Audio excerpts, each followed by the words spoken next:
Hello student, science की दुनिया में आपका स्वागत है।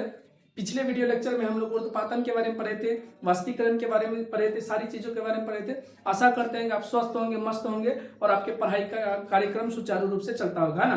पिछला वीडियो लेक्चर हम लोग 5 पढ़े थे, इस 6 में पढ़ते हैं ना। अगर आप मेरे चैनल में नए हैं तो प्लीज़ वीडियो लेक्चर 1 से देखिए ताकि आपको पूरा समझ में आए। चलिए इस लेक्चर में हम लोग को देखना है गैस का दाब क्या है, आखिर गैसों का दाब क्या है ना। आखिर गैस क्या प्रेशर लगाता है या नहीं लगाता है, इन चीजों के बारे में समझना है। तो प्रेशर ऑफ गैस, देखो क्या बर्तन की दीवार के प्रति इकाई क्षेत्रफल पर गैसों के कणों द्वारा आरोपित दाब को गैसों का दाब कहते हैं। मैंने एक बात बताइए, जैसे ये बर्तन,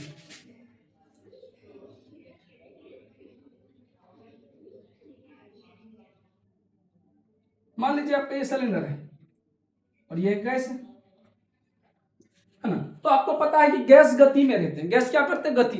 वो एक रास्ता खोज रहे हैं कि ताकि वो इस रास्ते से बाहर निकल सके। वो एक रास्ता खोज रहे हैं ताकि वो इस रास्ते से क्या हो सके, बाहर सके। तो कभी गैस आगे टकराता है, कभी पीछे पर टकराता है। चारों तरफ, बर्तन के चारों तरफ प्रति इकाई मैंने प्रत्येक हिस्से पर वो क्या करता है, एक बल आरोपित करता है। उसी को हम लोग कहते हैं गैसों का दाब। क्या कहते हैं गैसों का दाब करना? बर्तन के दीवार की प्रति इकाई क्षेत्रफल पर, मतलब प्रत्येक हिस्से पर कभी इधर प्रेशर लगाता है, कभी इधर प्रेशर लगाता है, कभी इधर प्रेशर लगाता है, कभी इधर प्रेशर लगाता है, दाब लगा रहा है ताकि हम यहाँ से क्या हो सके भाई साहब, निकल सके। कोई दीवार लगा के आपको बंद कर दे तो आप खींचेगा, छोड़ भैया हमको निकलना है कि नहीं। तो ये गैसों का दाब समझ में आया। प्रति इकाई क्षेत्रफल पर गैसों द्वारा आरोपित दाब को गैसों का दाब कहते हैं। मतलब गैस को अगर बर्तन पे रखेंगे, गैस को अगर हम बर्तन पे रखेंगे, बर्तन की दीवार पे रखेंगे। अब ऐसा मत सोचना कि गैस के लिए घर बनाए हैं या बर्तन में, सिलेंडर की बात हो रही है। एक काम करिए, आप सिलेंडर लीजिए, है ना, और सिलेंडर को क्या करिए, इधर उधर साइकिल में रखिए और थोड़ा सा डगमगाइए। सिलेंडर फुल होना चाहिए। देखो अजीब टाइप का एकदम हिलेगा, पूरा साइकिलों को हल्का चक्का उठा के फेंक देगा आपको, है कि नहीं। तो गैस क्या करता है, बर्तन की दीवार के प्रत्येक हिस्से पर क्या लगाने लगता है, बल लगाने लगता है। क्या लगाने लगता है? बल। उसी बल को कहते हैं गैस का दाब। क्या कहते हैं? उसी बल को क्या कहते हैं भैया? गैस का दाब कहते हैं। समझ में आ गया। कल वाष्पीकरण बताए, क्या बताए थे? वाष्पीकरण, है ना। क्या कहा कि जब कमरे के ताप पर कोई द्रव धीरे धीरे वाष्प बनकर वायुमंडल में चले जाता है, इसी प्रक्रिया को वाष्पीकरण कहते हैं। और वाष्पीकरण के द्वारा ठंडक उत्पन्न होता है। बोलिए, वाष्पीकरण के द्वारा क्या उत्पन्न होता है भैया? ठंडक उत्पन्न होता है। क्यों? जैसे मान लिया जाए वाष्पीकरण होगा तो कब होगा? जब उसको टेम्परेचर मिलेगा। जैसे शरीर में वाष्पीकरण चालू हो गया तो शरीर में ठंडक उत्पन्न होता है। क्यों उत्पन्न होता है? जैसे हाथ में पेट्रोल रखिए, क्या रखिए? पेट्रोल। बोलते हैं पेट्रोल में तो सब आग लगा देते हैं, आप पानी में लगा के दिखाओ, है कि नहीं। तो वही पेट्रोल, आप पेट्रोल को हाथ में रखिए तो पेट्रोल थोड़ी देर बाद वो पेट्रोल उड़ जाएगा। वो पेट्रोल क्या हो जाएगा? उड़ जाएगा। क्या हुआ? वाष्पीकरण हुआ। लेकिन पेट्रोल पता है उड़ा कैसे? उसको टेम्परेचर मिला, उसका वाष्पीकरण हुआ और उड़ गया। वाष्पीकरण हुआ, उड़ गया, वाष्पीकरण हुआ, उड़ गया। उड़ा कैसे? वाष्पीकरण के द्वारा। हुआ क्या? वो पेट्रोल आपके हाथ की क्या लिया? उष्मा को लिया और उस उष्मा को ग्रहण करके वो उड़ गया। जब हाथ की उष्मा चले गई उसके पास, हाथ की उष्मा तो उड़ गई, तो उस जगह आपको ठंडा लगे। ओहो, बड़ा ठंडा लगे है, ठंडा लगे है। चले धनी। तो वाष्पीकरण के दौरान क्या उत्पन्न होता है भाई? ठंडक उत्पन्न होता है। क्या उत्पन्न होता है? ठंडक, है ना। तो उसी प्रकार बोला है कि गर्मियों में घड़े का पानी ठंडा क्यों रहता है?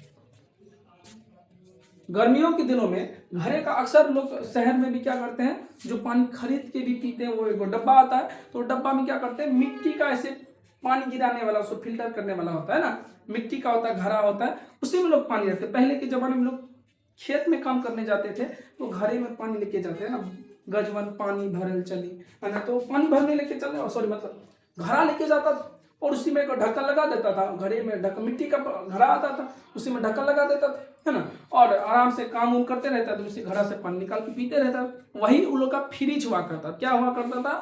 फ्रिज, जिसको हम लोग रेफ्रिजरेटर कहते हैं। क्या कहते हैं? रेफ्रिजरेटर कहते हैं। चलिए, तो कह रहा गर्मियों में घड़े का पानी ठंडा क्यों रहता है? हम कहेंगे गर्मियों में घड़े का पानी ठंडा इसलिए रहता है क्योंकि घड़े में बहुत ही सूक्ष्म सूक्ष्म छिद्र होता है। मिट्टी का घड़ा है तो उस घड़े में ना छोटा छोटा छेद होता है। क्या होता है? छोटा छोटा छेद होता है। तो हम कहेंगे गर्मियों में घड़े का पानी ठंडा इसलिए रहता है क्योंकि घड़े में बहुत ही सूक्ष्म सूक्ष्म छिद्र होते हैं, जैसे पानी निकलते रहता है। घड़े में क्या होता है, देखिए घड़े का पानी ठंडा इसलिए रहता है क्योंकि घड़े में बहुत ही सूक्ष्म सूक्ष्म क्या पाए जाते हैं, छिद्र पाए जाते हैं, जिससे पानी रिश्ते रहता है। रिश्ते मैंने समझते हैं, निकलते रहता है, लीकेज होते रहता है। लीकेज मैंने समझते हैं, निकलते रहता है। चलिए रिश्ते रहता है ना। और घड़े की सतह पर पानी रिस के कहाँ जाता है, घड़े की सतह पर। अब जब धूप पड़ेगा तो धूप से क्या होगा, वो पानी धीरे धीरे वाष्पीकरण के द्वारा पानी वायुमंडल में चला जाएगा। जब वो जाएगा तो घड़े में जितनी उष्मा थी सब उष्मा को लेके उड़ जाएगा। उड़ेगा कि नहीं उड़ेगा? जब घड़े का पानी का उष्मा लेके वो उड़िया गया तो पानी क्या हो जाएगा, ठंडा। इसलिए घड़े का पानी कैसा रहता है, ठंडा रहता है। जल्दी से आप इसका स्क्रीनशॉट लीजिए, उसके बाद हम आगे बढ़ते हैं।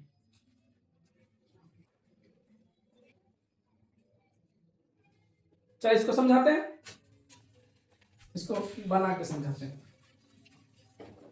देखिए कोई पूछेगा कि घड़े का पानी ठंडा क्यों रहता है, तो अब देखिए हमसे घड़ा तो नहीं बनेगा लेकिन गधा जरूर बन जाएगा। देखिए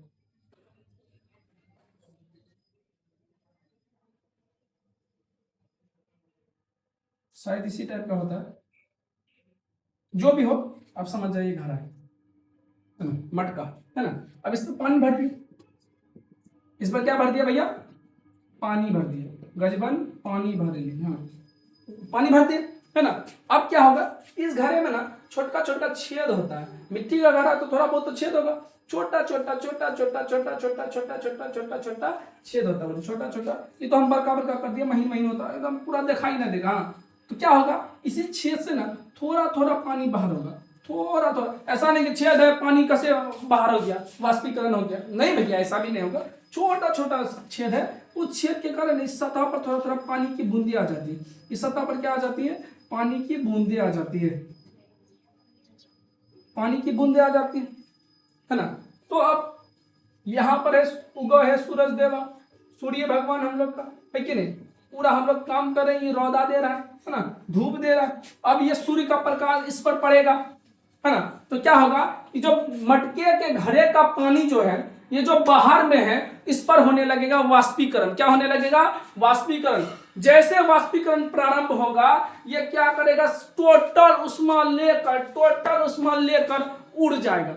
टोटल उष्मा लेके क्या हो जाएगा भाई, उड़ जाएगा। टोटल उष्मा लेके क्या हो जाएगा, उड़ जाएगा। अगर उष्मा लेके उड़ गया तो वो ठंडा ना होगा भैया, बोलो वो ठंडा होगा ना भैया, तो घड़े का पानी क्या हो जाता है, ठंडा। बोलो समझ में आ गया कि नहीं आ गया ना। तो कोई पूछेगा कि मिट्टी के घड़े का पानी ठंडा क्यों रहता है, तो आप बोलिएगा कि घड़े में भाई साहब, देखो भाई साहब, घड़े में छोटा छोटा छेद होता है। बोले घड़े में छोटा छोटा छेद होता है, उसी से पानी निकलते रहता है। जैसे पानी निकलेगा तो वो जाके कहाँ पे जमा रहेगा, सतह पर। वो कहाँ पर जमा रहेगा, सतह पर। वो कहाँ पर जमा होगा, सतह पर। सतह पर हो गया, बोलिए सतह पर हुआ। अब इस पर चालू होगा वाष्पीकरण। क्या चालू होगा, वाष्पीकरण। क्या चालू होगा, वाष्पीकरण। अब वाष्पीकरण होगा तो धाई से पानी उड़ेगा। पानी उड़ेगा तो उसको उड़ने के लिए उष्मा भी चाहिए, तो वो क्या करेगा, घड़े का उष्मा लेके उड़ जाएगा। घड़े का उष्मा लेके उड़ जाएगा तो घड़े का जब उष्मा लेके उड़ जाएगा तो घड़े में उष्मा की कमी हो जाएगी। जब उष्मा की कमी होगी तब तो वो ठंडा होगा, इसीलिए घड़े का पानी क्या हो जाता है, ठंडा हो जाता है। बोलिए यहां तक में कोई दिक्कत, बोले नो दिक्कत। आप समझिए कुछ चीजें बेसिक पॉइंट है जिसको आपको समझना चाहिए। जैसे कभी कभी क्या होता है, आप खूब पसीना, साइकिल चला के ट्यूशन जा रहे थे, स्कूल जा रहे थे ना, खूब पसीना हो गया, खूब पसीना ना, उसके बाद पंखा चलने लगा ना, पंखा चलने लगा, ओ हो आपको लगने लगा बाप बाप एसी में बैठ गया, ससुर एसी दे दिया ना, पूरा एसी लगता है ना, पूरा एसी है। तो क्या होता है, जब ज्यादा पसीना शरीर में हो जाता है तो क्या होता है, पूरा शर्ट वर्ट भीग जाता है, शर्ट उट में पानी आ गया, शर्ट उट में पानी आ गया है ना। अब क्या होगा, वहां पर चालू हो जाएगा वाष्पीकरण। क्या चालू हो जाएगा, वाष्पीकरण है ना। जब वाष्पीकरण चालू होगा तो शरीर में जितनी भी उष्मा है ना, शरीर में जितनी भी उष्मा ना, सब उष्मा लेके कौन उड़ जाएगा भैया, बोलो बोलो कौन उड़ जाएगा, पानी उड़ जाएगा। शरीर में जितनी भी उष्मा है सभी उष्मा को लेकर जल उड़ जाएगा। शरीर में जितनी उष्मा है सब उष्मा लेकर जल उड़ जाएगा। शरीर में जितनी उष्मा है सब उष्मा लेकर शरीर उड़ जाएगा, जल उड़ जाएगा है ना। जब जल उड़ जाएगा किसको लेके उड़ा, उष्मा को लेके उड़ा। तो सब उसमें शरीर से गायब हो जाएगा, तो आपको लगेगा ठंडा ठंडा, कूल कूल, नवरत्न पाउडर। चलिए प्रचार भी कर दी। आइए तो बताइए, यहां तक समझ में आ गया? आगे बढ़ते हैं। कुछ चीजें आपको समझानी थी जो हम नहीं समझाए तक। अच्छा एक तो बात बताइए, एक बात ये भी याद रखिएगा, एरिया बढ़ने से ना वाष्पीकरण बढ़ जाता है। एरिया बढ़ने से क्या होता है? वाष्पीकरण बढ़ जाता है। मान लीजिए इस पे हम लोग का सब्जी रखा हुआ है, भोज में ना उसको क्या बोलते हैं पता नहीं, इसी में पूरा सब्जी रखा हुआ है, बैगन मूली आलू का सब्जी है ना। तो एक बात बताइए, जो ऊपर में है, जितना हिस्सा ऊपर में है, जितना हिस्सा ऊपर में है, इसका वाष्पीकरण धाइला होगा। या मान लीजिए इसमें चावल है, क्या है जी? भोज के लिए भंडारा हो रहा है, सर जी का ब्याह हो रहा है, सर जी का शादी हो रहा है, उसके लिए क्या कर रहे हैं भैया?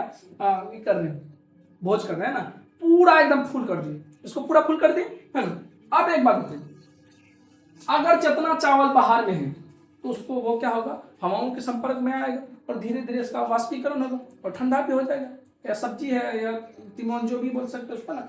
आप इसको क्या कीजिए, इसका एरिया बढ़ा दीजिए। क्या कर दीजिए, मम्मी लोग नहीं करती, खिलाने के लिए क्या करती है, पहले इसमें खाना तिमोन बना दी या सब्जी जिसको आप लोग बोलते सब्जी बना दी, उसके बाद क्या करेगा, इसको अलग से एक गमला में ढाड़ देगा माना डाल देगा ना, पूरा एकदम यहाँ से यहाँ तक एकदम छिड़िया गया, एरिया हो गया ज्यादा, एरिया हो गया ज्यादा, तो वाष्पीकरण भी क्या होगा? ज्यादा, जल्दी ठंडा हो जाता है। घर में बोलते सिर आ जाता है ना, क्या हो जाता है भैया?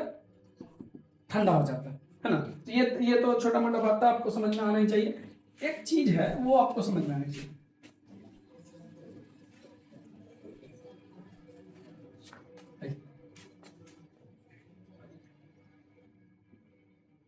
अंतराणविक स्थान।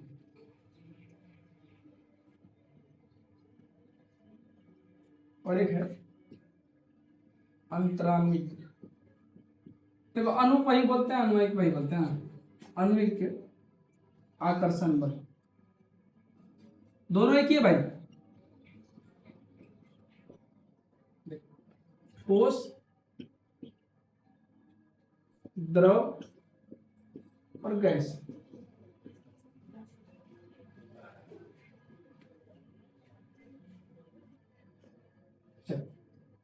एक बात बताओ, ये दो चीज हमको पहले बताना था, लेकिन वहां पे बोलते समय से पहले और समय के बाद कुछ नहीं मिलता आदमी को ना। तो उसी प्रकार वहां पे ये टॉपिक समझाने थे, लेकिन हम नहीं समझाए थे, लेकिन इसको समझाते हैं, है ना। चलिए, अंतराण्विक स्थान क्या था? पदार्थ के कणों के बीच रिक्त स्थान को अंतराण्विक स्थान कहते हैं। और सबसे ज्यादा पदार्थ के कणों के बीच रिक्त स्थान किसके पास होता है? गैस के पास होता है। क्या होता है? गैस। तो गैस के कण एक दूसरे से बहुत दूर दूर होते हैं। गैस के कण क्या होते हैं? एक दूसरे से दूर दूर होते हैं, बहुत दूर दूर। एक कण दूसरे कण से बहुत दूर होता है। गैस में एक कण दूसरे कण से बहुत दूर दूर होता है, इसलिए तो गैस अलग अलग उड़ते रहती है। एक कण इधर भाग रहा है, एक कण इधर भाग रहा है, एक कण इधर भाग रहा है ना। डर नहीं कह रहे? हाँ। तो गैस में ना खाली जगह ज्यादा है, इसलिए ना एक गैस दूसरे गैस में तुरंत मिल जाता है। एक गैस दूसरे गैस में तुरंत मिल जाता है, क्योंकि गैस में रिक्त स्थान ज्यादा है ना। उसके बाद है द्रव। किसमें भैया?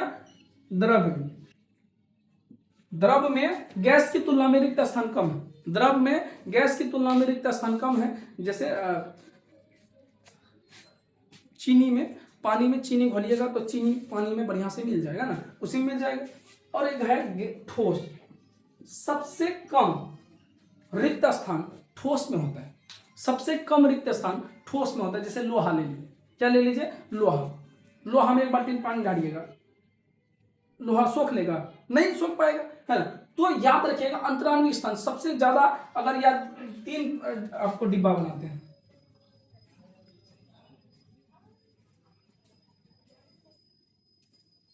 देखिए अंतराण्विक स्थान क्या, ये जो गैस है ना, गैस के एक कण दूसरे कण से बहुत दूर दूर होते हैं। गैस के एक कण दूसरे कण से दूर दूर होते हैं, इसलिए गैस उड़ने लगता है। गैस क्या करने लगता है? उड़ने लगता है या बहने लगता है। उड़ने लगता है या बहने।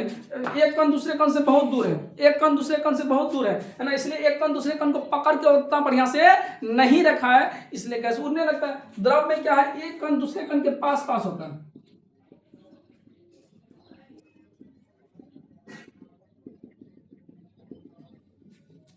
गैस में क्या होगा, एक कण दूसरे कण से बहुत दूर दूर दूर दूर होगा।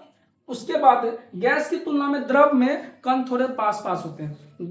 गैस की तुलना में द्रव में कण थोड़े पास पास होते हैं। गैस की तुलना में द्रव में कण थोड़े थोड़े पास पास। ठोस में तो एकदम सटले सटले रहता है, एकदम में।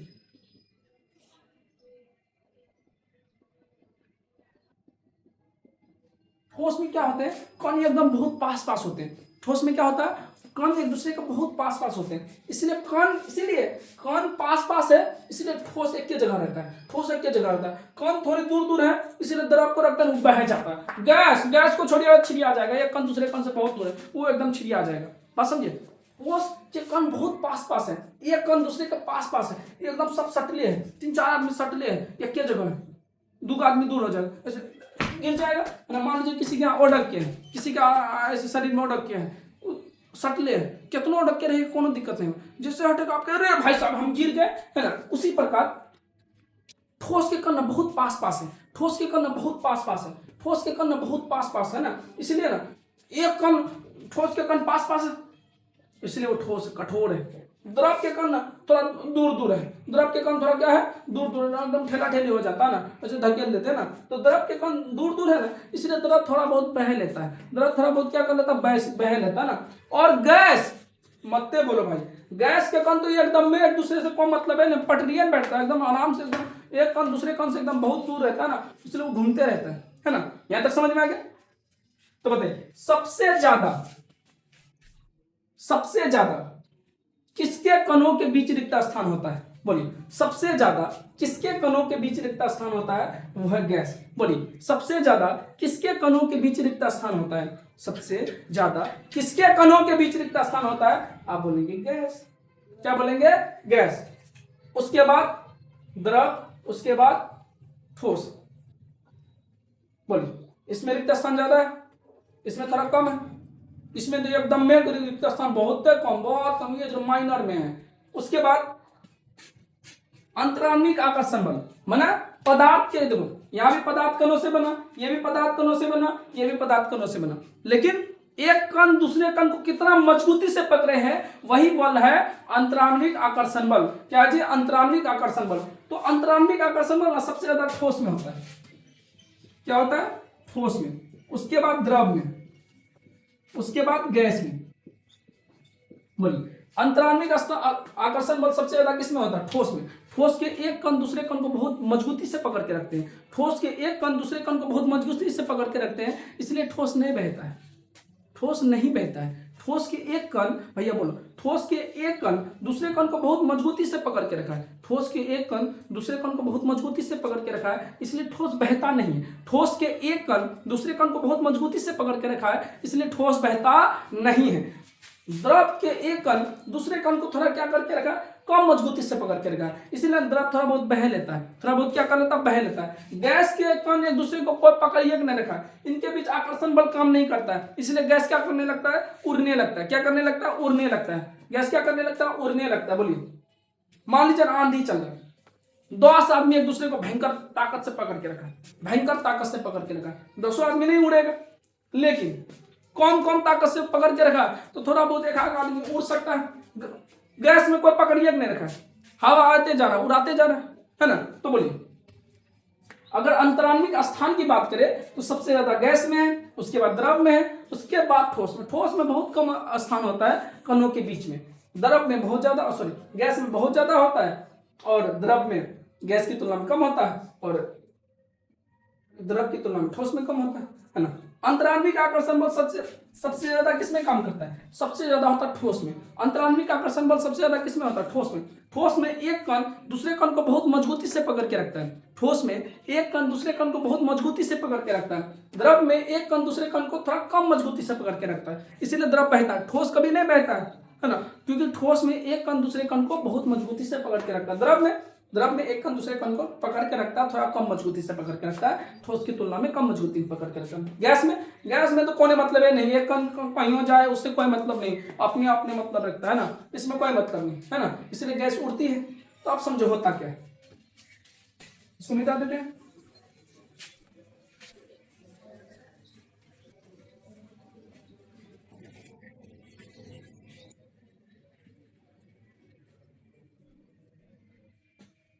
अब होता क्या है, बोलिए, सबसे ज्यादा आकर्षण बल किस में काम करता है? ठोस में।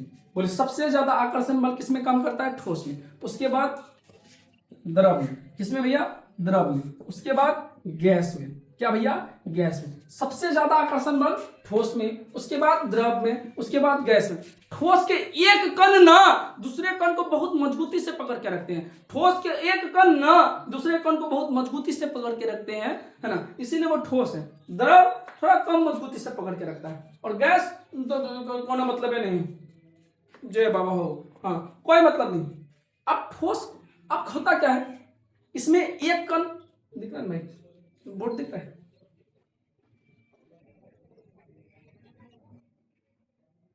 इसमें एक कण दूसरे कण को भयंकर मजबूती से पकड़ के रखता है, इसलिए एकदम अपनी जगह में खड़ा रहता है। द्रव थोड़ा सा कम रखता है, तो द्रव थोड़ा कम मजबूती में थोड़ा बहुत बहने लगता है। गैस तो एकदम हवा चले है, हाँ, उड़ता हवा है। अब होगा क्या, ठोस को ना गर्म करेंगे। क्या करेंगे? गर्म।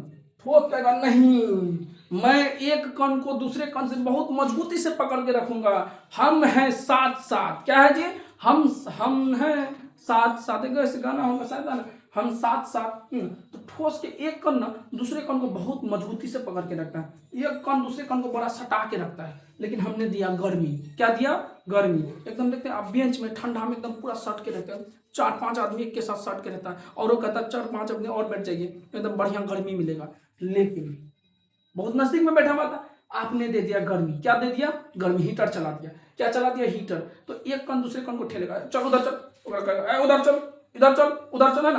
तो ठोस में भी ना कौन एक दूसरे को बड़ा बढ़िया से पकड़ के रखता है, बड़ा बढ़िया से पकड़ के रखता है। लेकिन जैसे उष्मा देंगे ना तो उसको भी गर्मी उर्मी लगने लगेगा। एक जैसे ये ठोस है, ठोस में ऐसे कण है ना, अब इसको दे दिया उष्मा, कहेगा भाई साहब गरम गरम लग रहा, थोड़ा दूर दूर हट के सब। तो क्या करेगा? एक कण को दूसरे कण से थोड़ा थोड़ा अलग करेगा। क्या करेगा? थोड़ा थोड़ा अलग करेगा ना। तब तो वो ठोस से किस में बदल जाता भैया? द्रव में बदल जाता है। क्या हो जाता है? जैसे ठोस के कण एक दूसरे से दूर हुए तो वो बहने लगते हैं, तो किस में आ जाता है? द्रव में आने लगता है। किस में आ जाता है? द्रव में। तो बताइए, समझ में आ रहा है कॉन्सेप्ट क्या है भैया? है ना, खाली आया ठोस द्रव गया खत्म, नहीं ऐसे नहीं। बोलिए, ठोस के कण बहुत पास पास होते हैं, ठोस के कण बहुत पास पास होते हैं, इसके कणों के बीच आकर्षण बल ज्यादा होता है। लेकिन जैसे उष्मा देंगे ना तो थोड़े थोड़े कण एक दूसरे से क्या होने लगते हैं? दूर होने लगते हैं। इसलिए ठोस किस में बदल जाता है? द्रव में। द्रव में बदल गया तो कण क्या आ गए? थोड़े दूर दूर आ गए। फिर भी ना आकर्षण बल काम कर रहा है, फिर भी ना कण एक दूसरे को फिर भी पकड़ के रखा है। चलो बह लो लेकिन उड़ने नहीं देंगे, बह लो लेकिन उड़ने नहीं देंगे। फिर आपको गुस्सा चढ़ गया, आपने दे दिया उष्मा। क्या दे दिया भैया? उष्मा। एक तो कण ऐसे दूर दूर हो गया था, एक दूसरे को पकड़ के रखा था, आपने 100 डिग्री सेल्सियस दे दिया। कितना दे दिया? 100 डिग्री सेल्सियस। नहीं, एक कण दूसरे कण को पकड़ते पकड़ते पकड़ते पकड़ते पकड़ते करते पकड़ जा, छूट गया। एक कण से दूसरे कण का नाता छूट गया। उसके बाद कहा जा सिमरन जा, जी ले अपनी जिंदगी, है ना। और गैस क्या हो जाता है? गैस के एक कण दूसरे कण से बहुत दूर हो जाते हैं ना, और आकर्षण बल भी खत्म हो जाता है और वो उड़ जाते हैं, है कि नहीं? बोलिए, तो दो चीज पढ़ाया आज, एक अंतराण्विक के बारे में पढ़ाए, अंतराण्विक स्थान, उसके बाद अंतराण्विक आकर्षण बल, अंतराण्विक आकर्षण बल।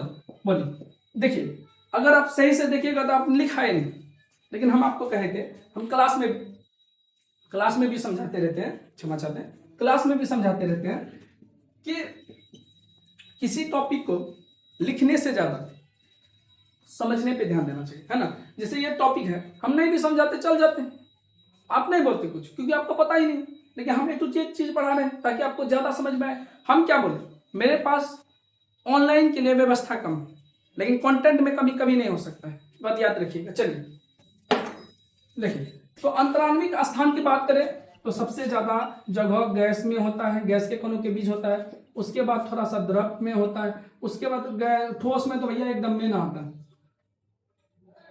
सॉरी ठोस में ना बहुत कम होता है। ठोस में क्या होता है? बहुत कम होता है। अंतराण्विक स्थान सबसे ज्यादा गैस में, उसके बाद द्रव में, उसके बाद ठोस में। अगर बोलेगा कणों के बीच आकर्षण बल ज्यादा किसका काम करता है, तो ठोस का काम करता है, उसके बाद द्रव का काम करता है, उसके बाद गैस का काम करता तो आशा करते हैं कि आज का क्लास आपको अच्छा लगा होगा। क्लास कैसा लगा है ना, कमेंट में जरूर बताइएगा। लाइक भी कीजिए, सब्सक्राइब कीजिए जो मेरे चैनल में नए हैं, ताकि बैक टू बैक आपको इसी प्रकार के वीडियो मिलता रहे। आशा करते हैं कि आप स्वस्थ होंगे, मस्त होंगे और आप अपने पढ़ाई का कार्यक्रम सुचारू रूप से चलाते होंगे। अभी के लिए इतना ही, मिलते हैं नेक्स्ट वीडियो लेक्चर में। धन्यवाद।